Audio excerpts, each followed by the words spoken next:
నమస్కారం, నా పేరు శ్రీలేఖ. వెల్కమ్ టు సిజార్ టీవీ.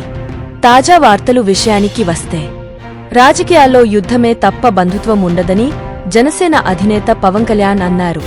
పులపర్తి రామాంజనేయులను జనసేనలోకి ఆహ్వానిస్తున్నానని చెప్పారు. రామాంజనేయులు రాక జనసేనకు చాలా కీలకమని అన్నారు. అన్యాయం జరిగితే యుద్ధం చేయడమే తనకు తెలుసునని చెప్పారు. గతంలో తాను గెలిచి ఉంటే పరిస్థితి మరోలా ఉండేదని చెప్పారు. ఎమ్మెల్యేగా ఓడిన వ్యక్తి కూటమిని ముందుకు తీసుకెళ్లడంలో కీలకంగా మారాడన్నారు. గత ఎన్నికల్లో బంధుత్వాలతో సంకెళ్లు వేశారన్నారు. ఎవరెన్ని కోట్లు పంచినా భీమవరంలో గెలుపు తమదేనని చెప్పారు.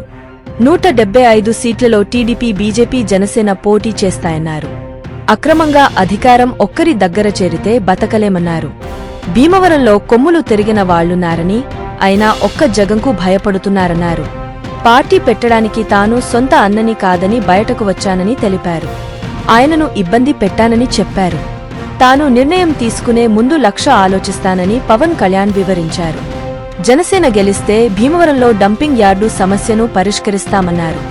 భీమవరంలో రౌడీయిజం కట్టడి చేయాల్సిన అవసరం ఉందని చెప్పారు. గొడవలకు సై అంటే దానికి రెండింతలు సై అంటానని సవాల్ విసిరారు. వైసీపీ ఎమ్మెల్యే గంధి శ్రీనివాస్పై పవన్ కళ్యాణ్ తీవ్ర ఆగ్రహం వ్యక్తం చేశారు.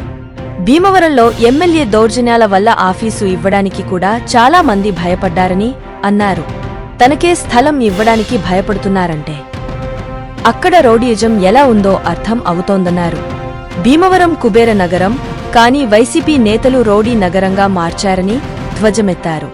తన బంధువులు, కులపోలు ఉన్నా మూర్ఖుడి మాటలే నమ్మారని చెప్పారు. భీమవరం నుంచి గంధి శ్రీనివాస్ను తరిమికొట్టాలని పిలుపునిచ్చారు. జనసేన ఆఫీస్ కోసం స్థలం చూపిస్తే సొంత డబ్బుతో కొంటానని తెలిపారు. ఏపీలో జగన్ పాలన పోవాలని, భీమవరంలో గంధి శ్రీనివాస్ను ఓడించాలని పవన్ కళ్యాణ్ పిలుపునిచ్చారు.